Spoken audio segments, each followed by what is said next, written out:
Courtney Hadwin's audition for America's Got Talent was not only memorable, it became famous. One minute she was a shy teen from a small English town, and the next she was famous all over the world. But while everyone saw a growing star, not many people knew how hard things were behind the scenes. Fame came quickly, but so did the backlash. Trolls on the internet, bullying in school, and losses in the business. It has not been easy for Courtney on her journey. How did a girl whose voice was way beyond her years go from going viral to facing some of the hardest hurdles in the music business? Where is she now? What they say might surprise you. It's amazing how quickly Courtney Hadwin became famous. Even though it's not a typical poor person goes rich story, her rise from a quiet English town to the world stage is truly amazing. Her big break came on season 13 of America's Got Talent, when she surprised both the judges and the crowd with an electrifying audition. This set her on the path to fame. Hadwin is from the small town of Hesleden in the northeast of England. Lisa's mom, Anne-Marie, says that life is easy there because there is only a school, a store, a pub, a park, and a boys' club. Hesleden used to be a busy mining town, but it's become less busy over the years. Hadwin knew she wanted to be a singer a long time before she showed up on America's Got Talent. The young Connie Talbot's performance on Britain's Got Talent started that dream, but it was a James Brown performance on YouTube that set her on the right road. Her peers liked pop stars like Ariana Grande and Sharon and Katy Perry, but Hadwin liked the music of Janis Joplin, Otis Redding, and Aretha Franklin more. She was interested in pop music too, but soul music was the only thing that really spoke to her. There was no question that she was talented, but she knew that raw talent wasn't enough to make her singing better. She had to pay a lot of money to get skilled training. She didn't wait for a chance to come up, she made one herself. Hadwin hit the streets in 2016 and started busking in England's busiest places to pay for her voice lessons.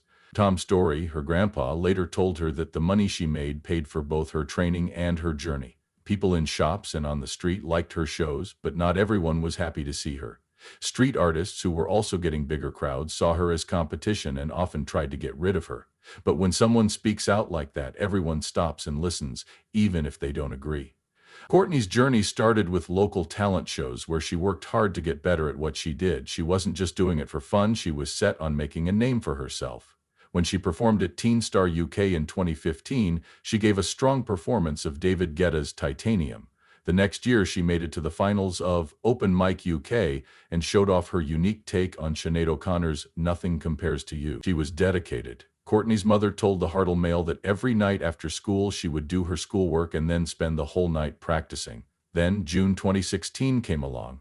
At least in her neighborhood, this is when people began to pay close attention. When she first started at Shotton Hall Academy, not many people knew much about her. But then, her school shared a video of her on Facebook. At the time, she was only 11, but all of a sudden, everyone knew she had a great voice. There was an open mic night, and she sang Say Something by Christina Aguilera and A Great Big World. Everyone in the room was shocked. Even people at school thought it was crazy. Afterwards, she said that people would stop her in the hallway to compliment her on everything. She thought it was strange and interesting at the same time. In the same year, she competed in the Red Dreams One Voice competition, where musicians as young as 15 were also in the running. When the scores were in, she didn't just tie, she won. This wasn't just any event, though. Red Dreams was part of a music charity she had been working with before she was on TV. Others there also saw another side of her. Someone who worked for the organization said that Courtney was the quiet, shy girl who people saw in interviews. She was scared of the crowds and the attention, but as soon as she stepped on stage, she was like a different person. That was proven by her grandfather Tom's story. In real life, he always said Courtney was very shy, kept to herself, and didn't say much, but when she had a microphone in her hand, he said it was like something inside her lit up. Even she agreed that singing made her feel much more confident than talking. It was how she really showed who she was. Then there was The Voice Kids UK. During her open tryout, she ripped through Tina Turner's Nutbush City Limits. She didn't just sing it, she danced to it. Will Eyre, she got him so excited that he asked her to do part of it again just to see her dance some more. Danny Jones chose her for his team and helped her do well in the game. She sang Dancing in the Street against Ebony Green and Holly Furman in the fight round. She brought a lot of excitement to the semifinals with I Got You, I Feel Good by James Brown. At the finals on July 16, 2017, she belted out And I Am Telling You I'm Not Going from Dreamgirls. But that was the end of her trip. She was a nominee. You might think that being on The Voice Kids UK is a dream come true, but it was bad for Courtney because she was bullied. People began to hate her online after she was done with the show. People were calling her names and saying she wasn't singing, just screaming, her grandfather told the Daily Mail. Online mean things are easier to ignore, but the teasing she had to deal with at school was much harder to do so. The Sun says that things got hard for her at school. Some kids couldn't handle the thought that she was going to be famous, and their anger turned into actual bullying. The girls she talked to said that the boys made fun of her voice and laughed at her. Even though they were mean, she wouldn't let what they said define her. The bad mood was making her parents very worried about what it could do to her. Courtney's mother said it scared her to see her daughter deal with so much hate, but she also knew something important. If her daughter could stay strong, she had to be strong for her too. Her father told her that criticism was an inevitable part of being an artist, and that even Ed Sheeran had to delete his Twitter account because of all the bad comments. Courtney stayed focused though, determined to show those who didn't believe in her that they were wrong by being successful. What's the deal? Most people thought she would go from The Voice Kids UK to Britain's Got Talent, right? It would have made sense to do that. Courtney had other ideas, though. She planned to do more. She once said that she picked America's Got Talent because the US acts were the ones she looked up to the most. She thought that if she was going to take a chance, it should be on the biggest stage possible. In season 13, Courtney Hadwin, who was only 13, walked out on the America's Got Talent stage. She looked scared as she faced the huge crowd, the judges, and the bright lights. The weight of the moment was clear in her quiet, shy behavior. It would be hard for anyone, but especially for a young girl who was about to act on one of the world's biggest stages. Then came those awkward questions from the judges. You know they're not meant to be funny, because you can tell the person on stage is just trying to get through them.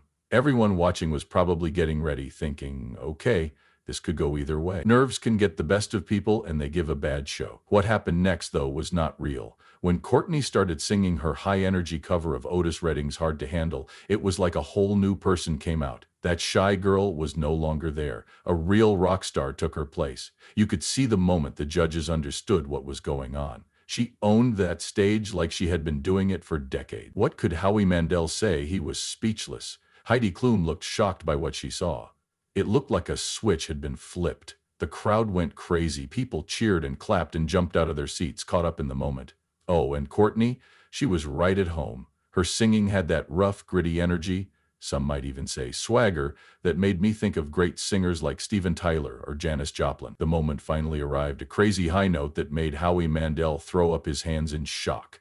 That's the kind of act that America's Got Talent was made for. The people in the crowd were amazed, but Courtney's grandfather wasn't at all. In an interview with the Daily Mail, he said that they had always thought she would connect with people in the US more than in the UK. Who is Simon Cowell? The only thing he could say was, bloody hell. He had seen a ghost. Howie had something else in mind when the song was over. Simon told her she sounded like a cat when she sang. He began talking about the time in music history when Clive Davis found Janis Joplin at the Monterey Pop Festival. It was the kind of time when an unknown singer goes on stage and becomes famous by the time they leave the stage. That golden buzzer was all he had to do to get Courtney a record deal. He couldn't do it right then, but he could have. As soon as his hand hit the ground, confetti started flying everywhere, the crowd went crazy, and Courtney Hadwin became a part of AGT history. 11 million people watched her interview on TV, which is a big number by itself, but it became a huge deal online. Over 130 million people had watched her show in just 1 week. That number has now gone over 250 million. She brought the same crazy energy week after week, which helped her move further in the race. Things got a little messy as the season went on, though. It's even stranger that the problem wasn't with Courtney's efforts. It was about how the show looked after her. See, some people online began to see a trend. She was the last performer in every show except the finale. The little videos before her performances always talked about how famous she was, how much attention she was getting across the country, and how crazy it was that she went from being shy to being a rock star on stage. And listen, AGT always does this. They make up a contestant's story to make the viewers care about them, but in the case of Courtney, it made some people wonder if the show was pushing her story too hard. But does that make her less talented? Does that take away from the millions of views her acts got? Does that make the fact that the people voted for her not true? Most likely not. All the arguments and online talk came down to one thing. A 14-year-old girl singing the music she loved on one of the world's biggest stages and killing it.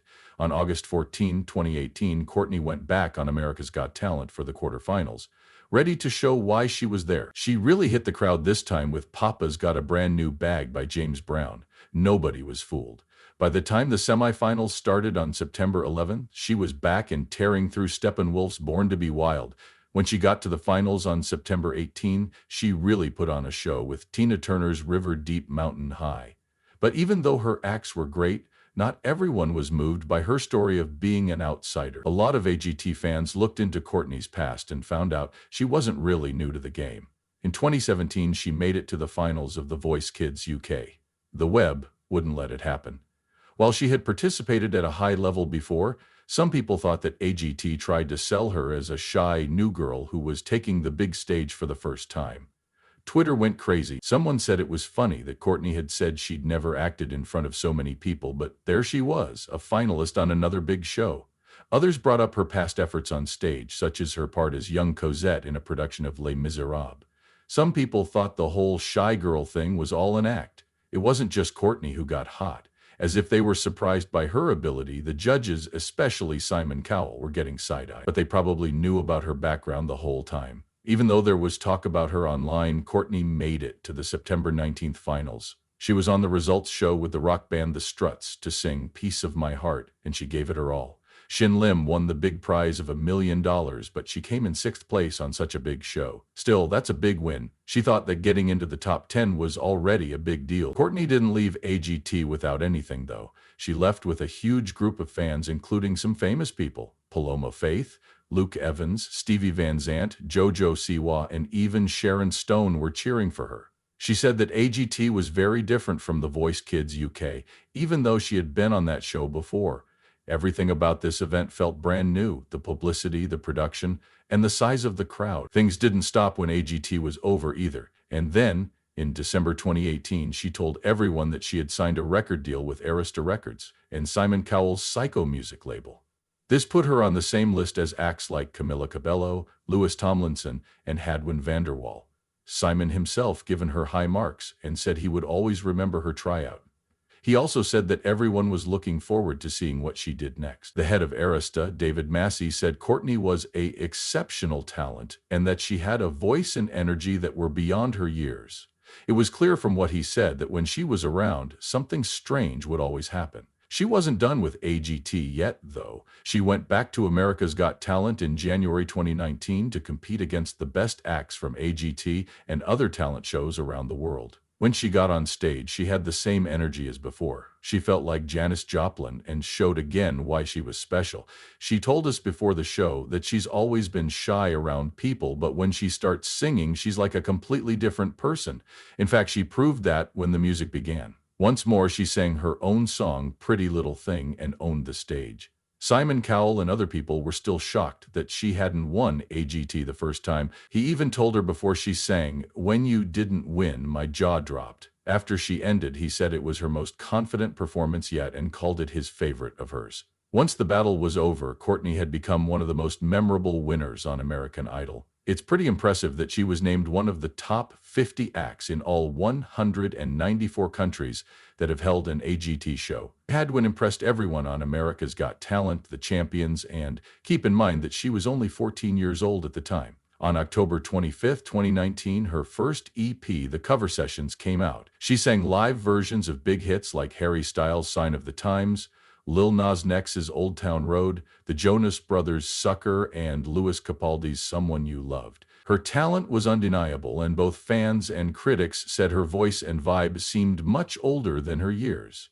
Hadwin had a long list of artists like Little Richard, James Brown, Janis Joplin, and Mick Jagger that influenced her singing when she was asked. Hadwin was originally set to play at Woodstock 50, a gathering held to honor the 50th anniversary of the famous original event. But the festival had a lot of problems like disagreements over where to hold it, money problems, and the lasting effects of Woodstock 99. In the end, these problems were too big to solve and the event had to be canceled. Of course, COVID came along and killed live music for good. Tours were called off, events were canceled, and records were put off.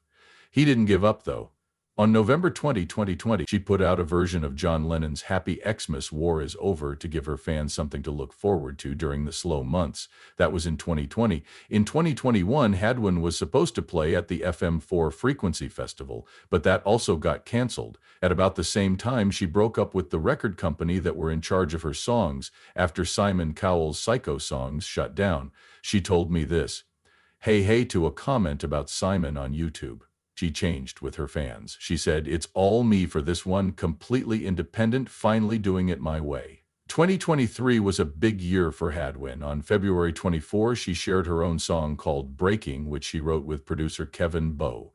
The next one, That Girl Don't Live Here, came out on April 7th, just over a month later. Then on July 28, she released a sad song called Call Me Back. Monsters, her fourth song of the year, came out at the end of September. It was a mix of hard rock and a message about mental health. The song was happy even though it was about a sad theme, and it got to number 19 on Billboard's Hard Rock Digital Song Sales chart. Hadwin still had work to do. Her fifth song of the year, a high-energy Christmas song with rock influences called Christmas Rocks, came out on November 24, 2023. She wasn't going less fast. At a New York Pops event in April 2024, she sang for Clive Davis. By October 29, 2024, she was recording live at Metropolis Studios. What's the real news, though? Later this year, her first full-length record will come out, and early signs suggest that it will be something special. Spellbound, one of the songs, has a pop-punk feel to it and was co-written and produced in Minneapolis by Grammy winner Kevin Bowe. The world is paying attention to Hadwin as she makes a clear way for herself with each step.